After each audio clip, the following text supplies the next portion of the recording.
Hi, I'm Alex from Tourney, and one of the things I'm talking about here today is I'm looking at rough campaign notes. One of the things about the show I'm working on is it's looking for a way to find and bring forth the best in players, as well as show others how to be the best players in RPGs. I'm probably going to do this through a tournament style thing as a way to gather interest, as well as, you know, convince people it'll be fun and as a way to play through ideas and develop things. During the periods when I wasn't actively playing an RPG, I thought about what to run as a campaign, as well as building almost a legion of characters. That's sort of one of the sub-game concept parts of role-playing games people don't always get. But if I had any fellow players, what I'd want to do, and some of them were good enough I even thought about writing them down. Start off with the campaign I've numbered 510. It really might be 00510, but if we get that far, I'll try to remember. Because I want some room for campaigns much closer to my original comics and art, but playable for later. Putting a role-playing game into a comic works on some levels and can work in some occasions, but if you don't want the players to mess something up, you don't let them play with it. So having a few universes where there are no players except for me means that it's worlds I get to write in and have fun and have my own characters and not worry about it, rather than worrying about what might happen if the players mess something up. Have something you're willing to sacrifice, basically, is what I'm saying. Good tip for all of your GMs and players out there. If the GM has it in the campaign, he's probably going to be willing to let you mess with it somewhat. If he doesn't, maybe you need to talk to him about it and see what his expectations are. Just a few tips for players and GMs to think about when they're communicating about a campaign. Since you have to start somewhere, might as well be here.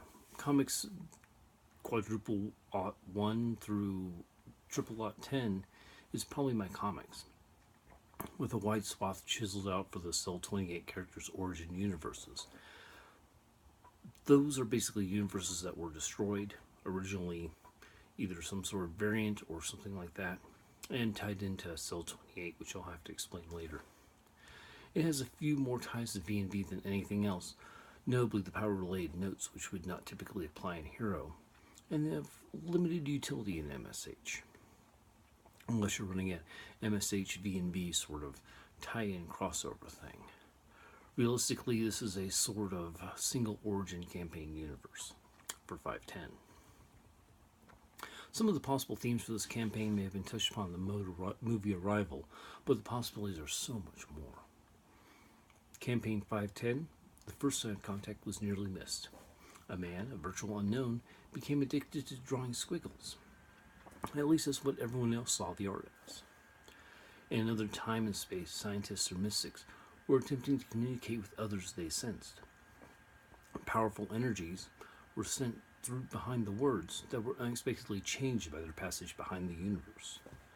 This morphing of the energies, too, were responsible for the fractious jumbling of their communications, resulting in unintentionally altered ability to change things more than the casters of these words thought.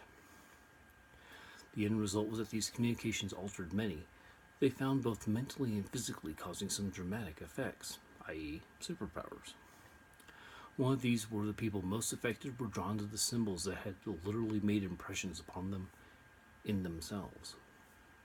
They found not logic in this little-known man's art, but affinity. Maybe this affinity was with single or perhaps double symbol fragments in the vast majority of the cases. A scrap here or there would become a sign for a hero. Like a different couple of symbols would become a sign for a villain. And some were neither, while some were both. Because there was a connection between the energy and the word, and the energy changed some with what we might call a susceptibility to this energy, they also would then have susceptibility to the word in some ways also. Though it might be called an affinity for their word, the same affinity makes it that it has always been and probably always will be fashionable to wear their symbol in proud display. Campaign 510 is set in the modern era. Though superficially identical to Campaign 520, There are several unique differences. First off, Campaign 510 deals far more with the theme of symbols and attempts to tie that into a theme of iconic heroism and villainy. This is a world wherein concepts represented by symbols are placed in a hierarchy as an outside context of relevance rather than that of an actual power.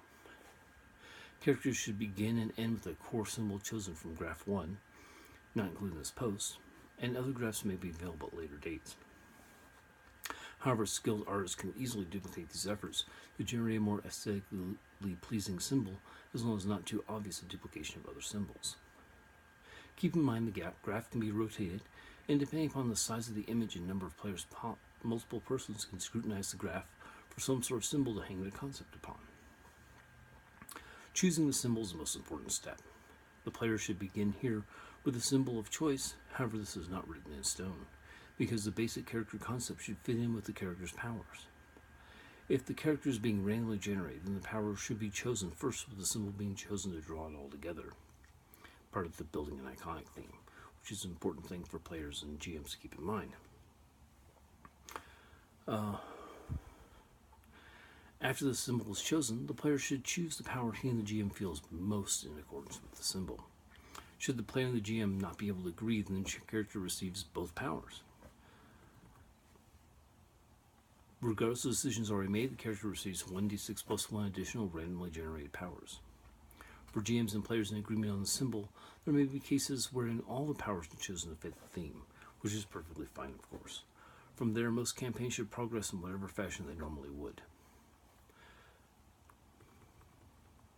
So let's basically talk about a campaign, unique origin, and makes the symbols you often see on characters' chests really bring out and stand out and sort of, there's a reason behind them, not just we want it to be artistically good or the hero should be iconic. It's a way to make the characters feel more classically superhero-ish without restraining them too much. And characters may want to keep their concepts and symbols secret, but there's something inside them that sort of drives them that way. So basically a few thoughts for a GM building a campaign, or for a player looking for a campaign to have come from in order to introduce a new character, say, from an alternate dimension. And that's basically the end of this post. So this is Alex from Heroic Tourney, and I want you to be the best RPG player you possibly can be. Thank you, and have a good day.